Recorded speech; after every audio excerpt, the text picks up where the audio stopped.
اور جو کمزوریاں واقع ہوئی ہیں اس پہ بھرپور توجہ دیں تاکہ آئندہ اس چیز کا خیال رکھا جائے۔ یقینی بات ہے آپ اپنے عزیز و اقارب کو، رشتہ داروں کو چھوڑ کے یہاں آئے ہیں تو آپ کا وقت اچھی جگہ پہ لگے، کہیں ایسا نہ ہو کہ آپ کا وقت ہی ضائع ہو جائے۔ آج ہماری خوش قسمتی ہے کہ جماعت کے ایک بہترین مقرر، ممتاز عالم دین، محترم جناب قاری عنایت اللہ رحمانی صاحب ہمارے ادارے میں تشریف لائے ہیں۔ ہم ان سے گزارش کریں گے کہ ہمارے طلباء کو نصیحت فرمائیں۔ محترم جناب قاری عنایت اللہ رحمانی صاحب۔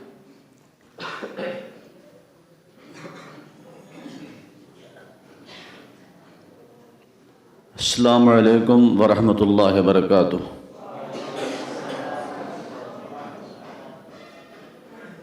احمدہ واصلی علی رسولہ الکریم، اما بعد فاعوذ باللہ من الشیطان الرجیم، بسم اللہ الرحمن الرحیم۔ اقرأ بسم ربک الذی خلق، خلق الانسان من علق، اقرأ وربک الاکرم الذی علم بالقلم، علم الانسان ما لم يعلم۔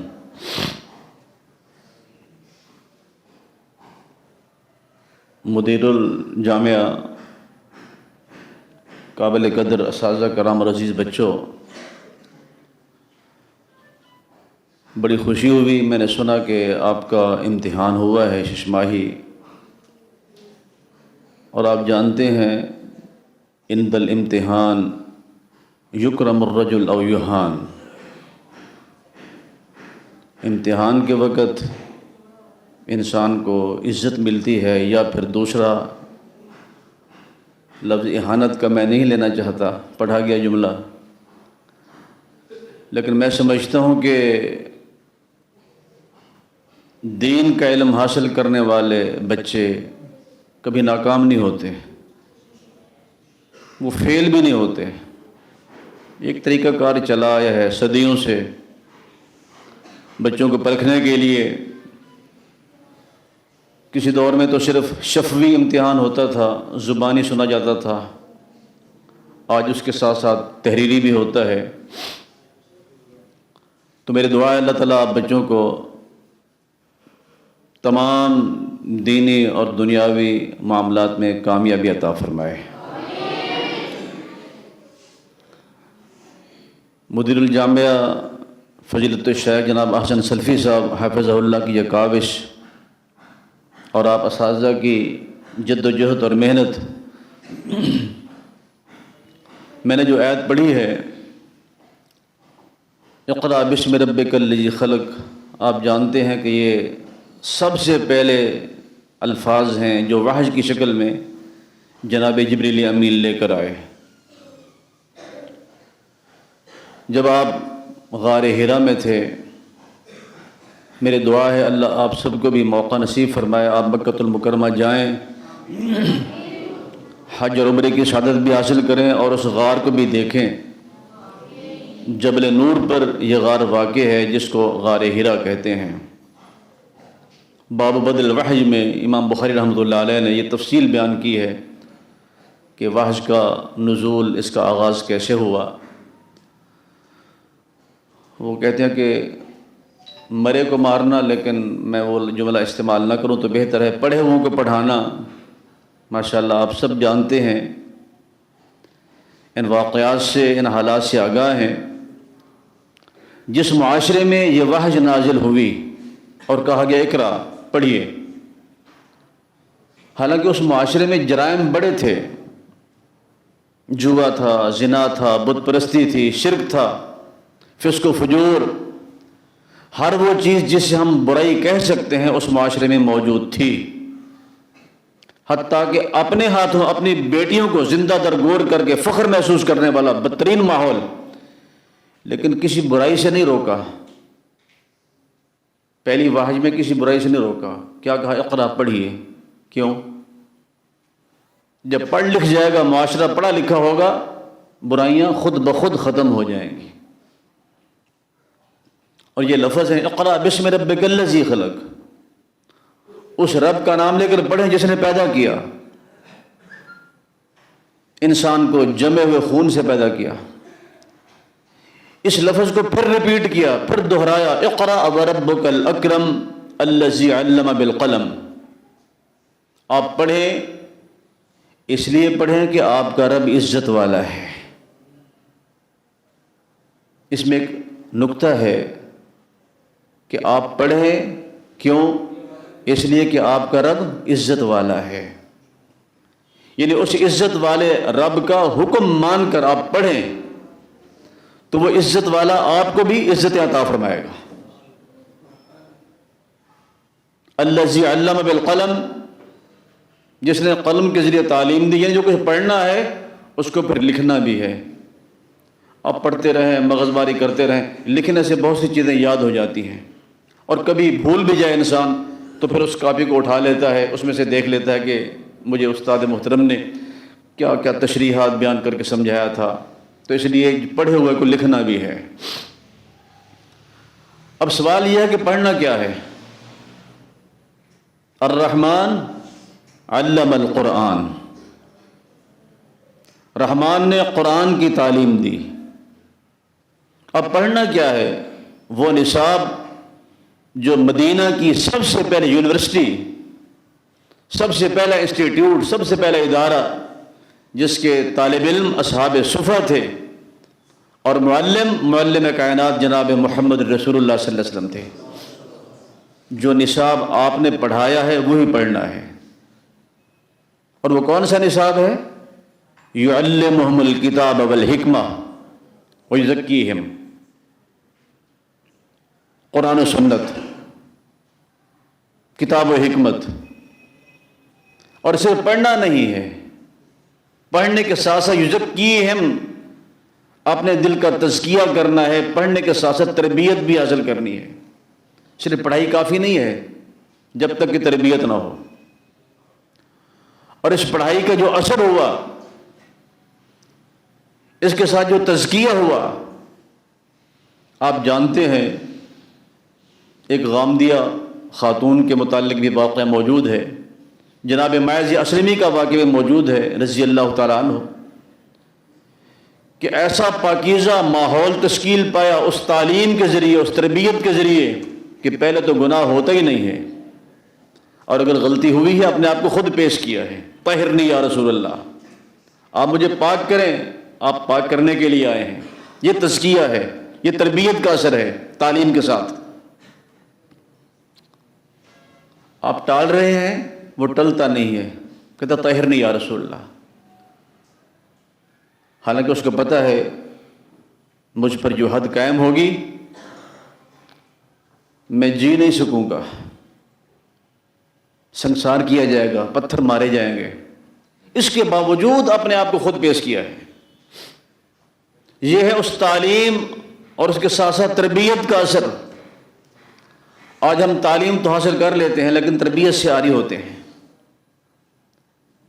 اور پھر میں مختصر کرتا ہوں، جب اس کو سزا دی جا رہی ہے، اس کی جسم سے خون کے چھینٹے نکلتے ہیں، جرنیل صحابی سیف اللہ کا لقب پانے والا خالد بن ولید رضی اللہ تعالیٰ عنہ، ان کے کپڑوں پر چھینٹے پڑتے ہیں تو زبان سے یہ الفاظ نکلے، اس ناپاک نے میرے کپڑے ناپاک کر دیے ہیں۔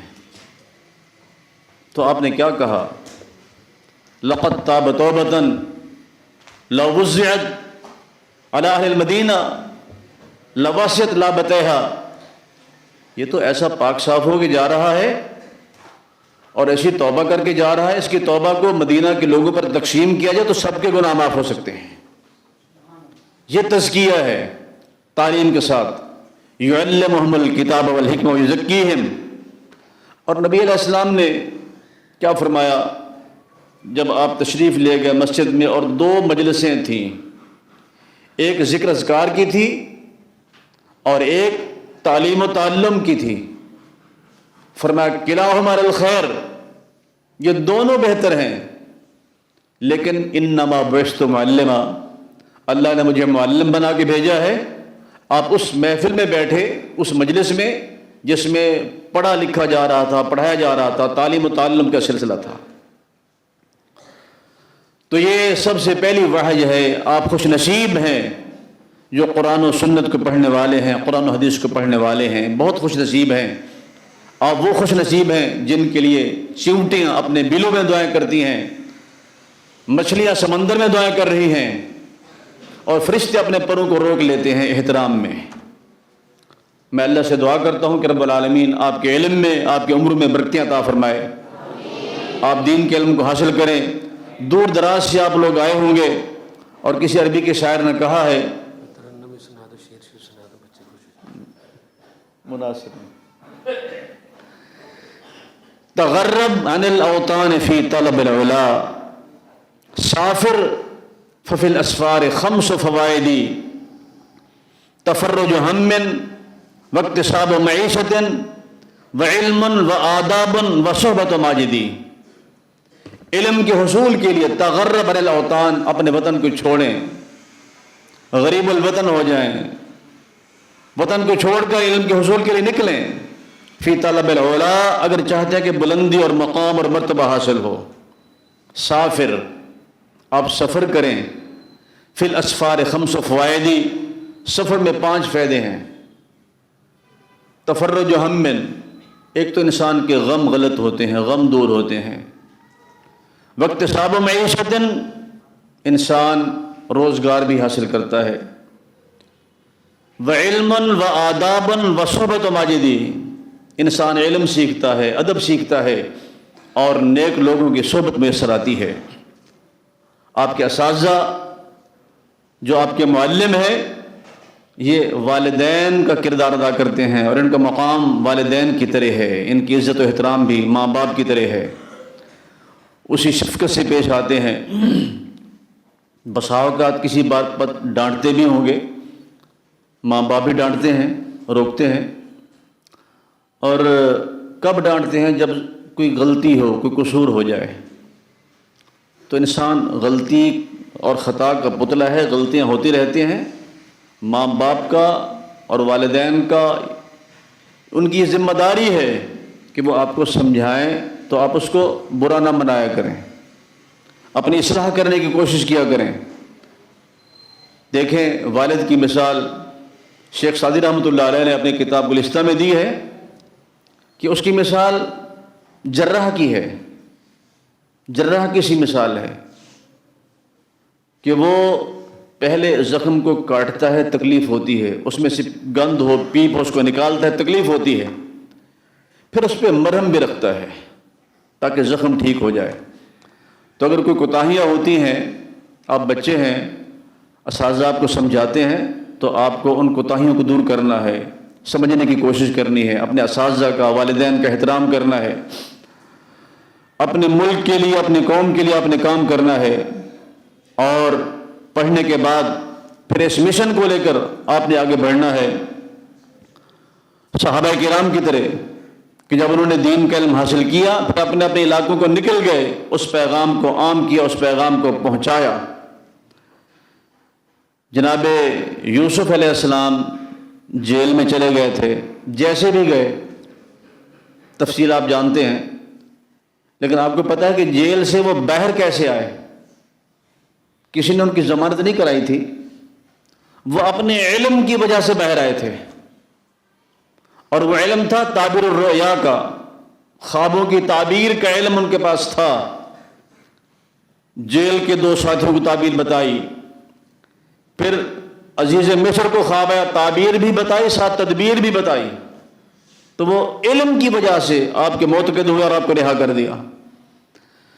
تو علم انسان کا ساتھی ہے، تنہائی کا بھی ساتھی ہے۔ آپ اس پر پوری توجہ دیں، پوری کوشش کریں، اپنا وقت صرف کریں، اور علم کے پیچھے اس طرح جس طرح شمع جلتی ہے اور روشنی اس سے حاصل کی جاتی ہے، اپنے آپ کو جلائیں، مکمل محنت کے ساتھ کوشش کے ساتھ، لگن کے ساتھ، تو انشاءاللہ ضرور آپ کے لیے راستے کھلیں گے، کامیابی بھی اللہ نصیب فرمائے گا۔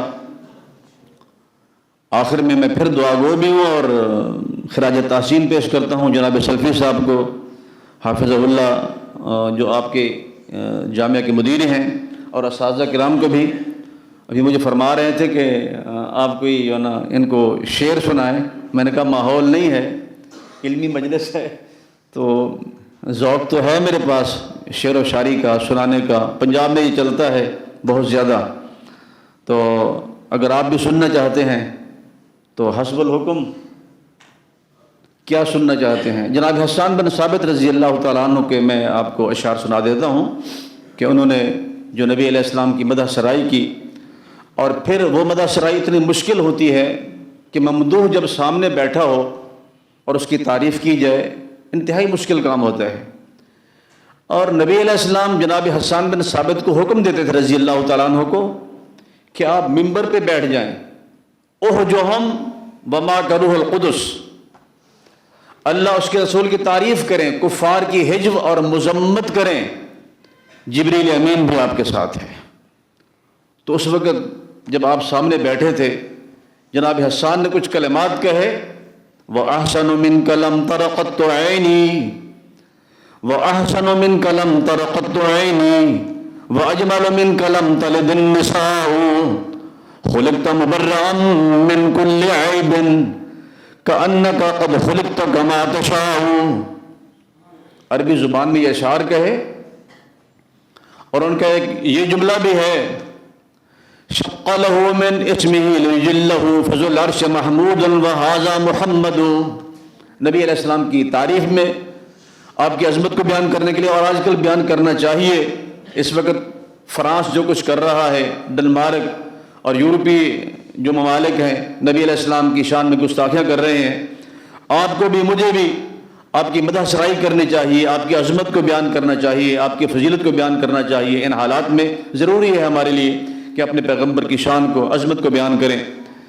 حسان بن ثابت رضی اللہ تعالیٰ عنہ جو اشعار کہے، وَأَحْسَنُ مِنْكَ لَمْ تَرَ قَطُّ عَيْنِي، اس کا ترجمہ پھر کسی نے فارسی میں کیا ہے، نہ میں گویم چنانے یا چنینے، نہ میں گویم چنانے یا چنینے، بہر صورت تسر الناظرین، ز سر تا پا ز پا تا سر بہر عضوے حسین نازنین بالنسین۔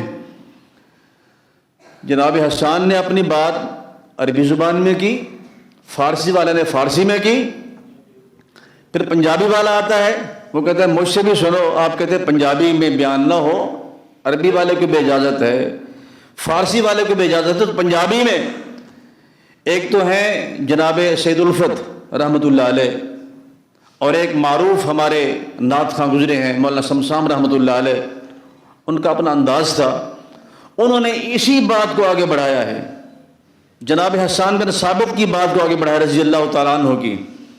نظافت لطافت دے پھلاں دا صحرا، نظافت لطافت دے پھلاں دا صحرا، وا سبحان اللہ محمد دا چہرہ، کسے ماں نے ایہو جہاں سونا نہیں جنیا، جویں اپنی مرضی مطابق ہو بنیا۔ یہ ہے کأنک قد خلقت کما تشاء، کسے ماں نے ایہو جہاں سونا نہیں جنیا، جویں اپنی مرضی مطابق ہو بنیا۔ مصور نے بس کر اخیر سٹی، بڑی ریج دے نال تصویر کٹی، حسینہ جمیلہ دا منہ موڑ دیتا، محمد بنا کے قلم توڑ دیتا۔ اور شمشام رحمۃ اللہ علیہ کیا کہتے ہیں، میں صدقے سونا مکھڑا، جگ ویکھنے دا ہی بکھڑا، ویکھاں تے کٹ جائے دکھڑا، من ہریا ہو جائے سکھڑا، ٹھر جان اکھاں میریاں جو سپنیاں نے گھیریاں، کوئی چہرے نو تلوار کہے، تلوار دی کوئی دھار کہے، کوئی بدر دا چمکار کہے، کوئی بجلی دا لشکار کہے، میں چن آکھاں انصاف نہیں، چن دا تے چہرہ صاف نہیں، چن آپ بکھا دید دا، پج لا کے آوے عید دا، اتھے چن نو پوچھدا کون اے، سورج دی نیویں تون اے، ایک واری جس نے تکیا مڑ کے نہیں اٹھ سکیا، جا پوچھنا حبشی بلال نو جس ڈٹھائی آمنہ بلال نو. میں نے کہا یا اللہ ہم نے سب کی سن لی ہے، عربی والے کی بھی سن لی، فارسی والے کی بھی سن لی، پنجابی والے کی بھی سن لے. یا اللہ تو نے اپنے نبی کو بنایا ہے، تو بتا ہم تجھ سے سننا چاہتے تو نے کیسے بنایا. تو مالک فرماتے ہیں یا ایھا النبی انا ارسلناک شاہدا ومبشرا ونذیرا وداعیا الی اللہ باذنہ وسراجا منیرا. یہ 5 صفتیں اللہ نے بیان کی ہیں اس آیت میں. شاہد، مبشر، نذیر، داعی اللہ اور سراج منیر. یہ الگ الگ ٹاپک ہے، عنوان ہے، ہر ایک پہ گھنٹوں بحث ہو سکتی ہے. شاہد کے حوالہ سے، مبشر کے حوالہ سے، داعی اللہ آپ کیسے تھے، اور سراج منیر. قرآن میں 2 سورجوں کا ذکر ہے. ایک ہے سراجم وہاجا، گرمی پہنچانے والا سورج، حرارت پہنچانے والا، جس کی اگر تیز گرمی ہو، دھوپ ہو تو انسان بیٹھ نہیں سکتا، دوڑتا ہے ادھر ادھر، سایہ تلاش کرتا ہے. اور ایک سراج منیر ہے جس کی روشنی قیامت تک قائم رہے گی، یہ سورج کبھی غروب نہیں ہوگا. میں بات کر رہا ہوں، آپ سن رہے ہیں. یہ جو محفل ہے یہ سراج منیر کی روشنی ہے، وہ علم ہے جو ہم تک صحابہ کرام کے ذریعے پہنچا ہے.